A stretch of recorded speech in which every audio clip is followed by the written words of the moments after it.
po ata yung pangatlo sa mga tauhan na si Sara Duterte na nakakatanggap daw ng sobre na may 25,000 na laman. Ilang buwan din yon, halos katulad nung nangyari naman from February to September, katulad ng nangyari kay Gloria Mercado, Undersecretary Gloria Mercado ng DepEd. Yan po yun.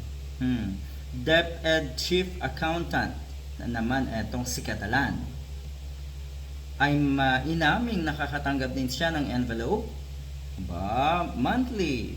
Yun nga, galing kay Asik Fajarda na pinabibigay daw ni dating DepEd Secretary Sara Duterte Carpio.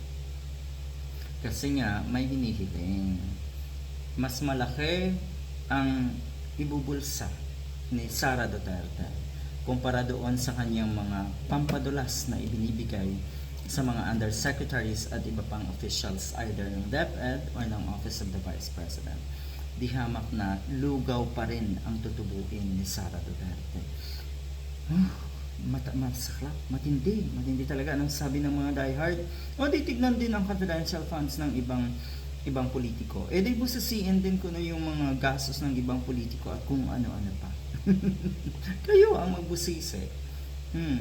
Kayo ang magkaso sa mga inaakala niyo ng mga politiko na may katulad na gawain na itong si Sara Duterte. Dahil ang pinakamasaklap ngayon, si Sara Duterte. Si Sara Duterte ang tinitignan ng mga kababayan natin na pinakamalalang nangyari, pinakamalala pagdating sa paglustay nga ng pera ng taong bayan. Pinakamalala. Dahil kung tutuusin, scamming ang ginagawa na itong isang ito. Dahil kung tutuusin, lahat pinipeke, yung mga resibo, pati itong mga liquidation, dahil ito ata yung indirectly ay hinihiling or gustong ipagawa nga dito sa accountant or DepEd Chief Accountant. Ito yun implied man, indirect man, pero ito ang gustong ipagawa na i-certify na lang ang mga liquidation report ng DepEd kahit hindi naman niya nakikita yung mga yon, yung mga dokumentong yon.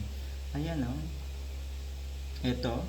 Di po ba kayo nagtataka na nagsa-certify kayo ng dokumento na complete and proper pero hindi niyo pa po nakita ang laman ng loob? Yan. Ang dami, no?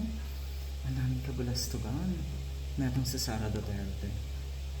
Abay, dalawang ahensya ang kanyang hinahawakan, Office of the Vice President at DepEd. Kaya nga ura-urada talaga.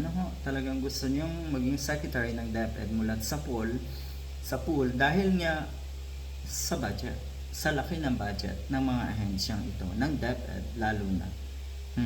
Ayan.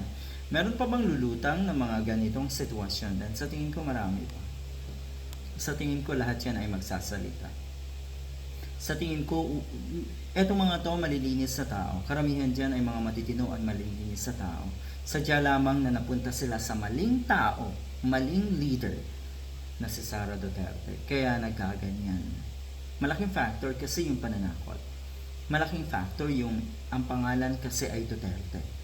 At baka kung anong gawin sa family nila pag hindi nila sinunod. Good luck!